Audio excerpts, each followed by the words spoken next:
Bom dia, senhoras e senhores.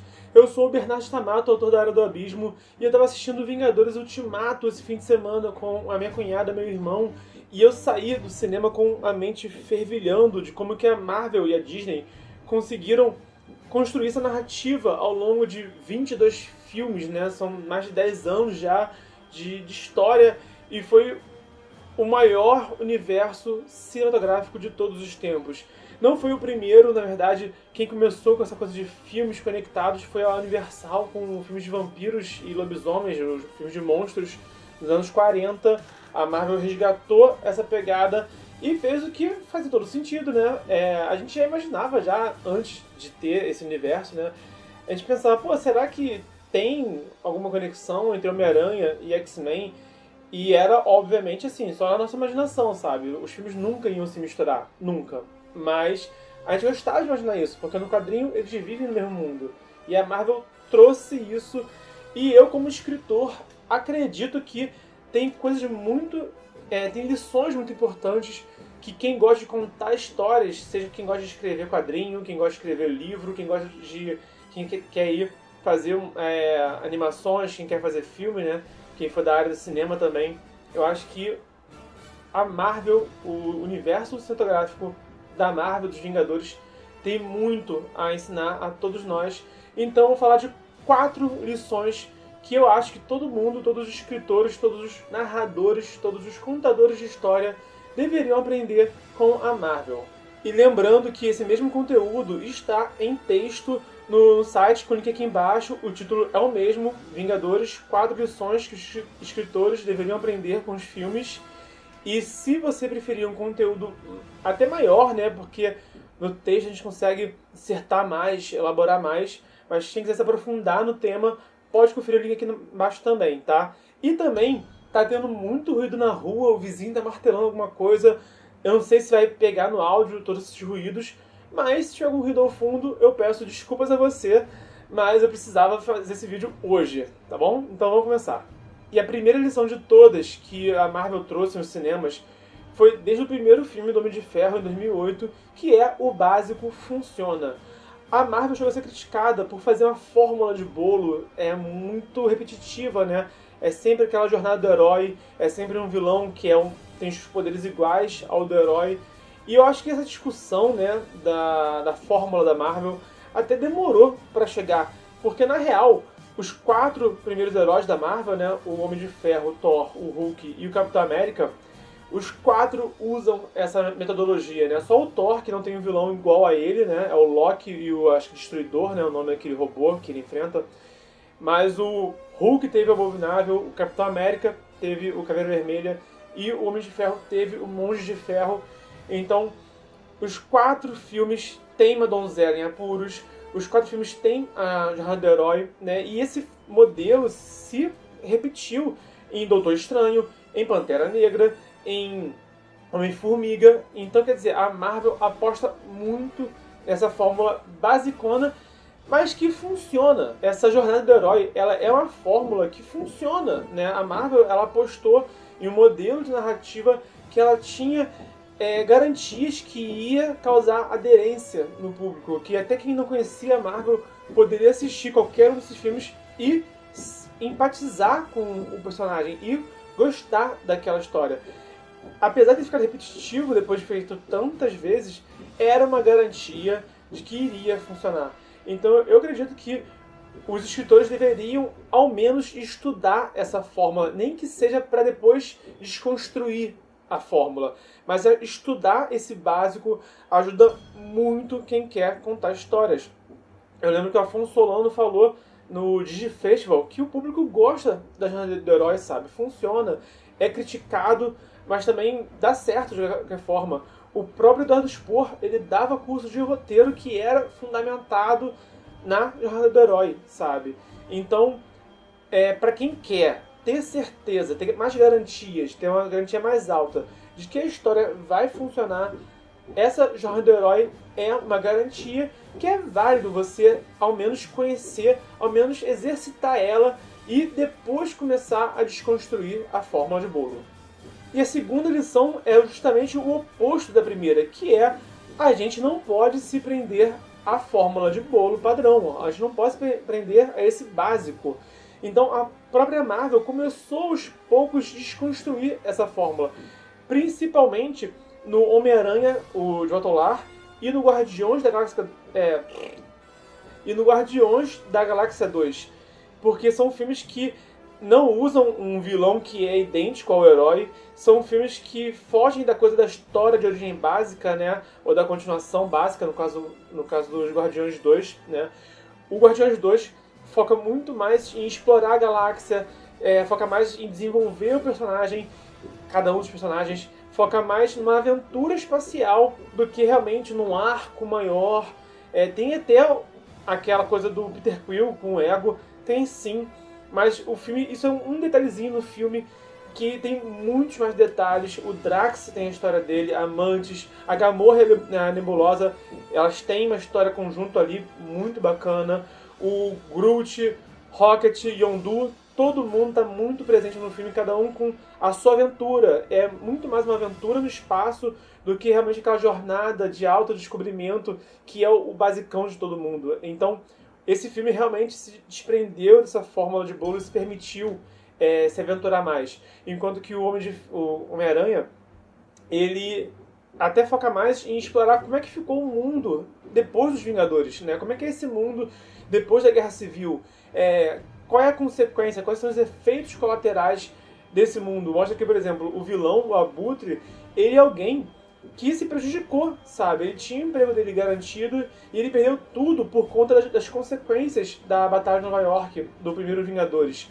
Então, ele se tornou, em parte, um vilão por causa daquilo. Se não fosse aqueles eventos, ele não teria se tornado um vilão, sabe? Então, o Homem-Aranha, ele de fato explora muito mais o universo criado de um ponto de vista de um garoto adolescente, o que foi genial, em vez de ficar procurando essa coisa da origem do herói, né, e ficar focando só no Peter Parker, né? Tem, óbvio que tem o foco no personagem, como tem que ter, você tem que desenvolver o personagem pra história ficar boa, vou falar isso daqui a pouquinho, mas a fórmula não foi usada pela milésima vez nesses dois filmes.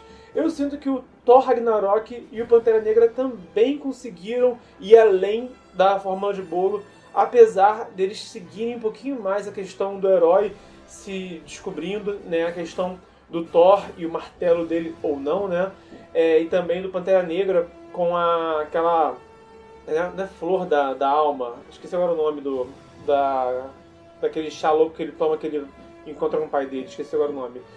Mas ele tem toda essa viagem espiritual e toda essa questão da posição dele como rei, das tradições do reino dele, e também como que o filme dialoga com a negritude, com o feminismo, com os debates de imigrantes, do tráfico de armas internacional. Então o filme de fato traz muitas temáticas que vão além de um personagem tendo a sua jornada egocêntrica do herói. Então a Marvel já se predispôs a ir além dessa fórmula de bolo, tanto quanto todos os escritores precisam também ir além e não podem ficar só se prendendo a uma formulazinha. A gente tem que se permitir experimentar e desconstruir e ir além do básico. E a terceira lição é o universo compartilhado. Como que a Marvel conseguiu criar várias histórias, umas são mais ou menos conectadas umas nas outras, mas conseguiu criar várias histórias dentro de um mesmo contexto, de um mesmo universo, que você pode assistir todos e entender tudo, ou pode assistir um aqui, outro ali, né?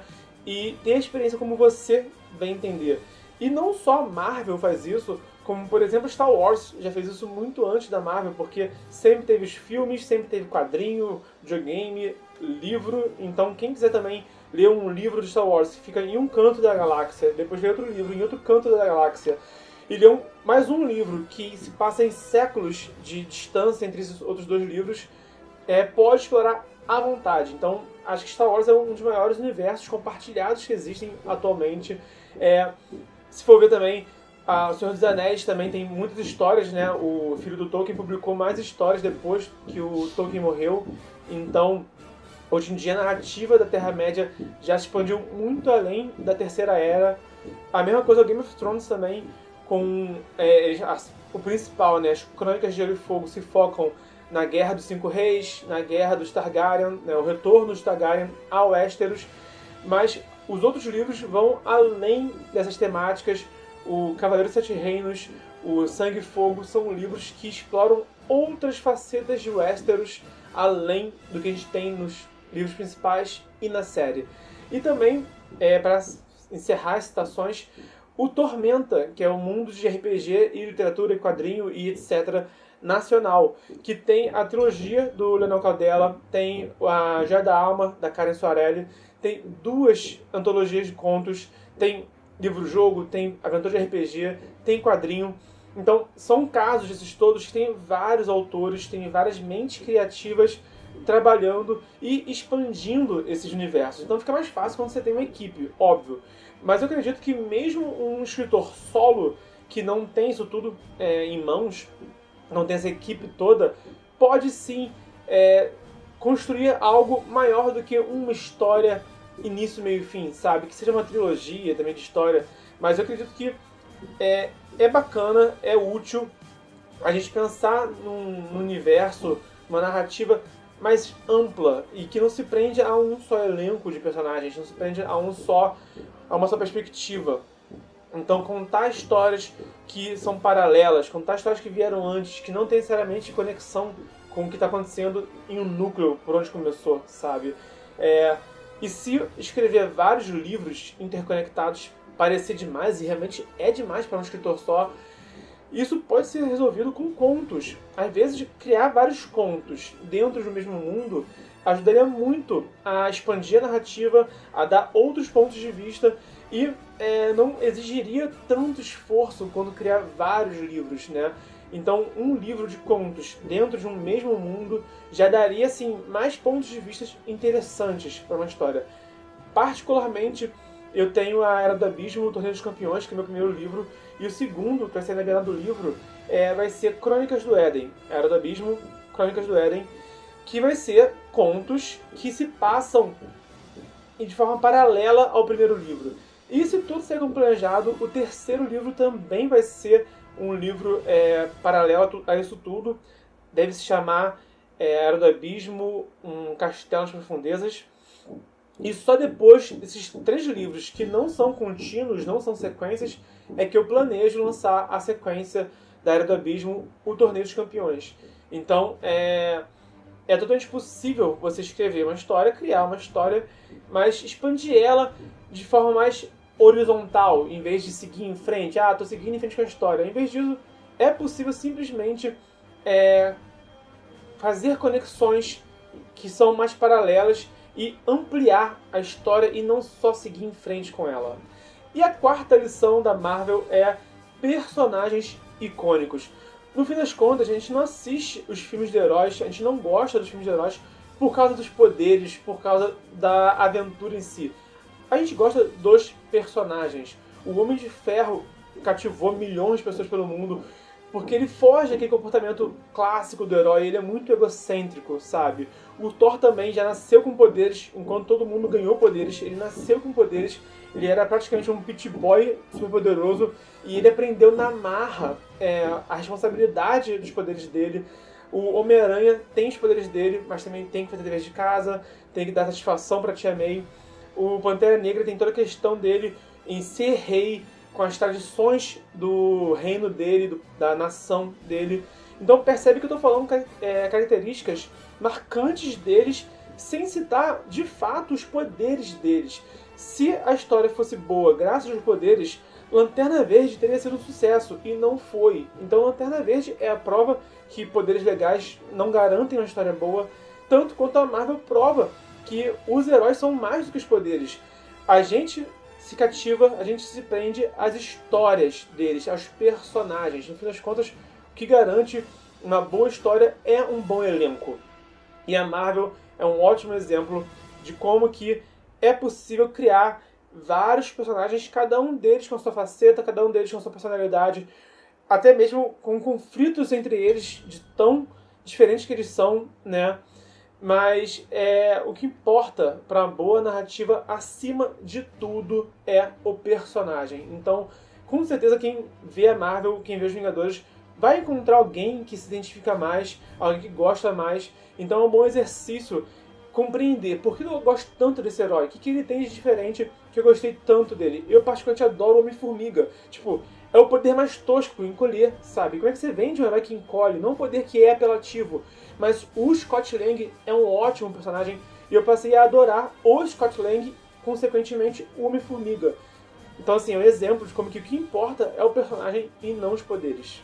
Senhoras e senhores, essas são as 4 lições que todo escritor deveria aprender com os filmes da Marvel, dos Vingadores. Comenta aqui embaixo quem é o seu Vingador favorito e por quê, quais são os traços de personalidade, quais são as sagas que você gostou mais ao longo desses 22 filmes, desses 11 anos de história. E também não se esquece de dar aquele like, não se esquece de compartilhar na rede social se você gostou, se você acredita que esse material vai ser interessante para mais pessoas. Compartilha aonde você usar mais, no Twitter, no Facebook, onde você preferir. E também confere o Instagram. Eu estou sempre atualizando ele diariamente para vocês. E tenho feito também enquetes para decidir qual é o destino que eu vou dar para o meu conteúdo, qual a temática que eu vou abordar em seguida. Então, o meu meio de comunicação que eu mais uso é o Instagram. Se você quiser me seguir lá, vai ser uma honra. Ok, senhoras e senhores? Valeu!